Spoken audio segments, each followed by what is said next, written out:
रात का समय था, 20 जुलाई 1969। दुनिया भर में अजीब सी खामोशी थी, लेकिन ये खामोशी डर की नहीं, इंतजार की थी। हर कोई अपने अपने घरों में बैठा हुआ था, आंखें टीवी स्क्रीन पर टिकी हुई थी। रेडियो की आवाज धीरे धीरे पूरे माहौल को भर रही थी और हर दिल में सिर्फ एक सवाल था, क्या आज इंसान सच में चांद पर कदम रखने वाला है? ये वो पल था जिसे बाद में अपोलो 11 मून लैंडिंग के नाम से जाना गया। लेकिन उस वक्त ये सिर्फ एक एक्सपेरिमेंट नहीं था, ये पूरी इंसानियत का सपना था। एक ऐसा सपना जिसे हजारों सालों से देखा जा रहा था। जब इंसान आसमान की तरफ देखता था और सोचता था कि क्या वो कभी वहां तक पहुंच पाएगा। लेकिन हर कहानी की तरह इस कहानी के भी दो पहलू हैं, एक वो जो हमें दिखाया गया और एक वो जिस पर आज भी सवाल उठते हैं। क्या ये सच में हुआ था या ये सिर्फ एक इल्यूजन था? इस सवाल का जवाब ढूंढने के लिए हमें पीछे जाना होगा, उस दौर में जब दुनिया दो हिस्सों में बटी हुई थी, एक तरफ यूनाइटेड स्टेट्स और दूसरी तरफ सोवियत यूनियन। और इन दोनों के बीच चल रही थी एक ऐसी जंग जिसमें गोलियां कम और दिमाग ज्यादा इस्तेमाल हो रहे थे। ये था कोल्ड वॉर का दौर। कोल्ड वॉर सिर्फ हथियारों की लड़ाई नहीं थी, ये आइडियोलॉजी की लड़ाई थी। डोमिनेंस की कर, ये प्रूफ करने की कौन ज्यादा एडवांस्ड है, कौन दुनिया को लीड करेगा।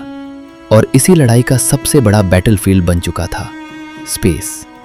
1957 सोवियत यूनियन ने स्पुतनिक 1 को लॉन्च किया, एक छोटा सा सैटेलाइट, लेकिन उसका इम्पैक्ट बहुत बड़ा था।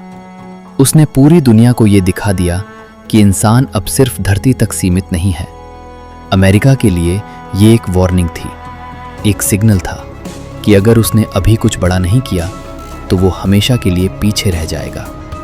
फिर आया 1961, जब यूरी गगारिन अंतरिक्ष में गया और उसने एक बार फिर साबित कर दिया कि सोवियत यूनियन इस रेस में आगे है।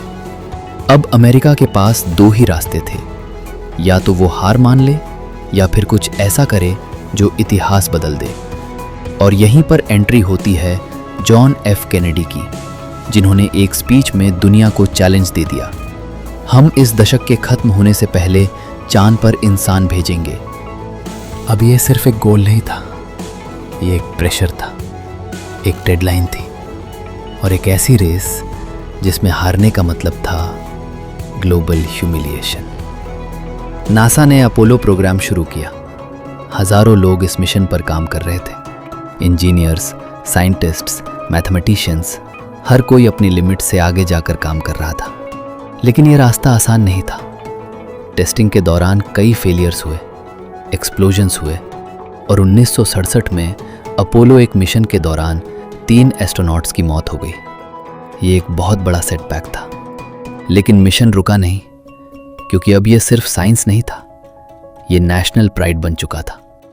और फिर 16 जुलाई 1969 वो दिन आया जब नासा ने अपोलो 11 को लॉन्च किया।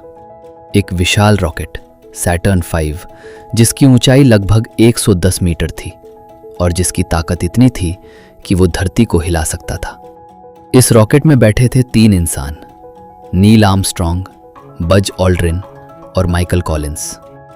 तीनों जानते थे कि ये मिशन रिस्की है, बहुत रिस्की, लेकिन फिर भी वो गए, क्योंकि कभी कभी हिस्ट्री बनाने के लिए रिस्क लेना पड़ता है।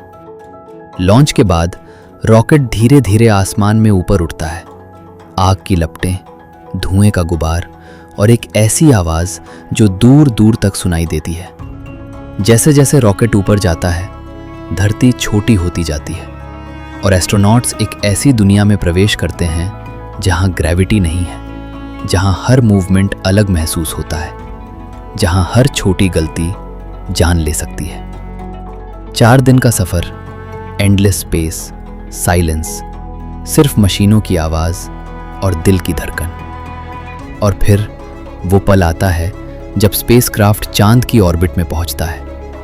अब मिशन का सबसे डेंजरस पार्ट शुरू होता है। नील आर्मस्ट्रॉन्ग और Buzz Aldrin lunar module eagle में बैठते हैं और माइकल कॉलिंस कमांड मॉड्यूल में रह जाते हैं। अकेले। चांद के चारों तरफ ऑर्बिट करते हुए ईगल धीरे धीरे चांद की तरफ उतरता है। फ्यूल कम होता जा रहा है, अलार्म्स बज रहे हैं, टेंशन बढ़ती जा रही है। और फिर आर्मस्ट्रॉन्ग की आवाज़ आती है, Houston, tranquillity base here, the eagle has landed. ये वो पल था जब इंसान पहली बार चांद पर पहुंचा। लेकिन असली हिस्ट्री अभी बाकी थी। आर्मस्ट्रॉन्ग धीरे धीरे लैडर से नीचे उतरते हैं। उनका हर कदम मेजर्ड है, केयरफुल है, क्योंकि उन्हें नहीं पता कि सरफेस कैसी है। और फिर उनका बूट चांद की मिट्टी को छूता है और वो कहते हैं, ये एक इंसान का छोटा कदम है, लेकिन इंसानियत के लिए एक बहुत बड़ी छलांग। उस पल पूरी दुनिया रुक जाती है। लेकिन क्या ये सच था? क्योंकि कुछ लोग कहते हैं कि ये सब एक परफेक्ट इल्यूजन था। उनका कहना है कि उस समय अमेरिका पर बहुत प्रेशर था, सोवियत यूनियन आगे था और कैनेडी का प्रॉमिस पूरा करना ज़रूरी था।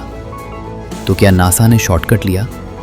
क्या ये लैंडिंग सच में चांद पर नहीं बल्कि किसी सीक्रेट स्टूडियो में शूट की गई थी?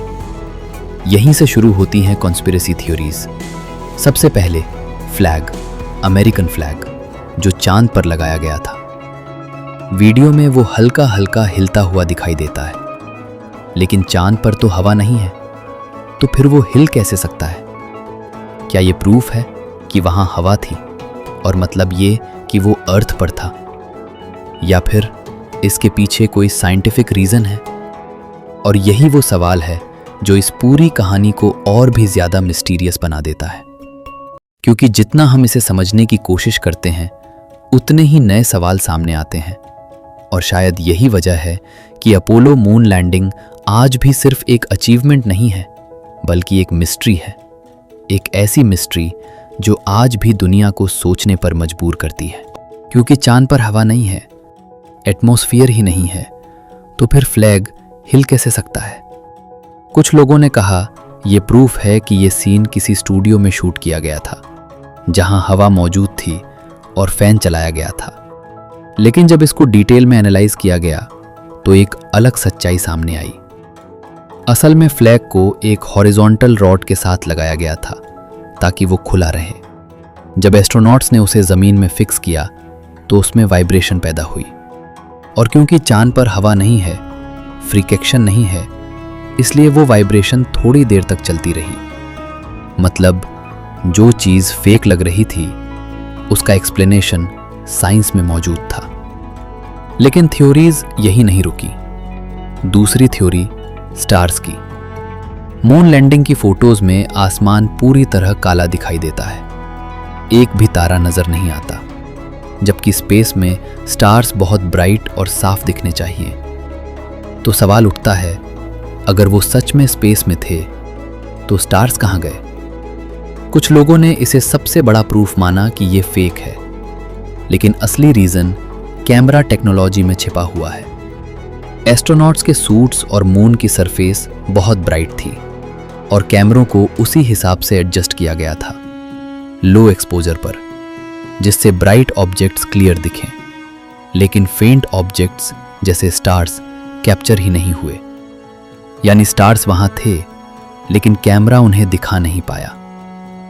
अब तीसरी थ्योरी, शैडोज। कुछ इमेजेस में शैडोज अलग अलग डायरेक्शंस में दिखाई देती हैं, जिससे ऐसा लगता है कि वहां मल्टीपल लाइट सोर्सेज हैं, जैसे किसी स्टूडियो में लाइट्स लगी हों।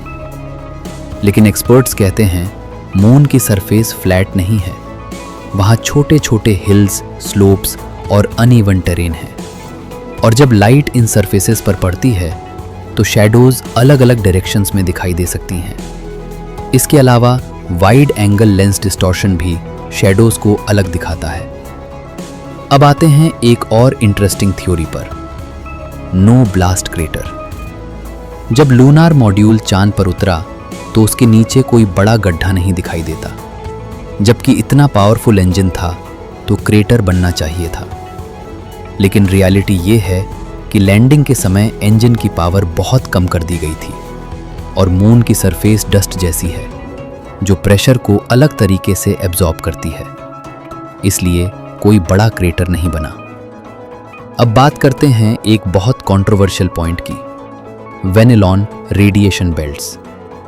ये रेडिएशन बेल्ट्स एस्ट्रोनॉट्स के लिए बहुत डेंजरस माने जाते हैं। तो सवाल ये उठता है कि वो इनके बीच से कैसे सेफली निकल गए। कुछ लोगों का कहना है कि उस समय टेक्नोलॉजी इतनी एडवांस नहीं थी कि वो रेडिएशन से बच सके, लेकिन नासा के इंजीनियर्स ने मिशन की ट्रेजेक्टरी इस तरह डिजाइन की थी कि स्पेसक्राफ्ट इन बेल्ट्स को जल्दी क्रॉस कर जाएं, जिससे एक्सपोजर बहुत कम हो और एस्ट्रोनॉट्स के सूट्स और स्पेसक्राफ्ट में कुछ लेवल की शील्डिंग भी मौजूद थी। अब सबसे famous theory, Stanley Kubrick theory. कुछ कॉन्स्पिरेसी बिलीवर्स का मानना है कि फेमस डायरेक्टर स्टैनली क्यूब्रिक ने मून लैंडिंग को शूट किया था, क्योंकि उनकी फिल्म 2001 अ स्पेस ऑडिसी में स्पेस सीन्स इतने रियलिस्टिक थे कि लोग यकीन करने लगे कि वही इस पूरे इल्यूजन के पीछे हैं। लेकिन इस थ्योरी में एक बड़ी समस्या है, प्रूफ की कमी। ना कोई ऑफिशियल डॉक्यूमेंट, ना कोई रिलायबल विटनेस, ना कोई कन्फेशन, सिर्फ अजम्पशंस और कोइंसिडेंसेस। और साइंस में अजम्पशन से ज़्यादा इंपॉर्टेंस एविडेंस की होती है। अब बात करते हैं उन एविडेंसेस की जो इस मिशन को रियल साबित करते हैं। सबसे पहला, मून रॉक्स। अपोलो मिशंस करीब 382 किलो रॉक्स लेकर आए और इन रॉक्स को दुनिया भर के साइंटिस्ट ने स्टडी किया और पाया कि उनकी कॉम्पोजिशन अर्थ से अलग है। उनमें ऐसे एलिमेंट्स और आइसोटोप्स हैं जो सिर्फ मून एनवायरनमेंट में बन सकते हैं। अगर ये फेक होता तो इतनी बड़ी साइंटिफिक कम्युनिटी को फूल करना लगभग इम्पॉसिबल था। दूसरा evidence, laser reflectors. Astronauts moon पर स्पेशल रिफ्लेक्टर्स छोड़कर आए थे और आज भी साइंटिस्ट्स अर्थ से लेजर बीम भेजकर मून की दूरी मेजर करते हैं। अगर कोई वहां गया ही नहीं तो ये रिफ्लेक्टर्स वहां आए कैसे? तीसरा evidence, independent tracking. Apollo mission को सिर्फ नासा ने नहीं बल्कि कई दूसरे देशों ने भी ट्रैक किया था, यहां तक कि सोवियत यूनियन ने भी। अगर ये फेक होता तो कोल्ड वॉर के उस दौर में सोवियत यूनियन इसे एक्सपोज करने का मौका कभी नहीं छोड़ता, लेकिन ऐसा नहीं हुआ।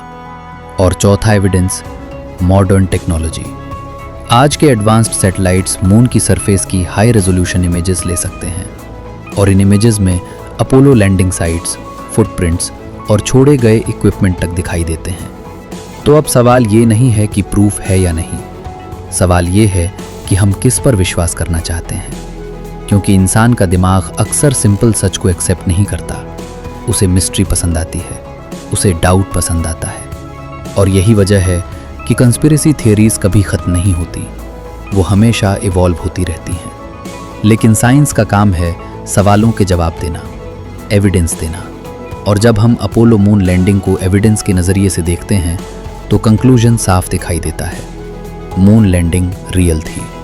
हाँ, उस समय के हिसाब से ये ऑलमोस्ट इम्पॉसिबल लगती थी, लेकिन इम्पॉसिबल और फेक दोनों अलग अलग चीज़ें हैं।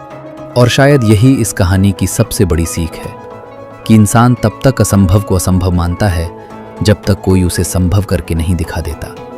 अपोलो मून लैंडिंग सिर्फ एक मिशन नहीं था, ये प्रूफ था कि इंसान अगर ठान ले तो वो किसी भी सीमा को पार कर सकता है।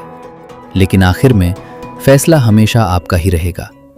क्या आप मानते हैं कि इंसान सच में चांद पर गया था, या आपको लगता है कि ये दुनिया का सबसे बड़ा इल्यूजन था? कमेंट में ज़रूर बताइए, रियल या फेक। और अगर आपको ऐसी डीप और माइंड ब्लोइंग कहानियाँ पसंद हैं तो चैनल को सब्सक्राइब करना मत भूलिए, क्योंकि अगली बार हम एक और ऐसे रहस्य को खोलेंगे जो शायद आपकी सोच को बदल दे।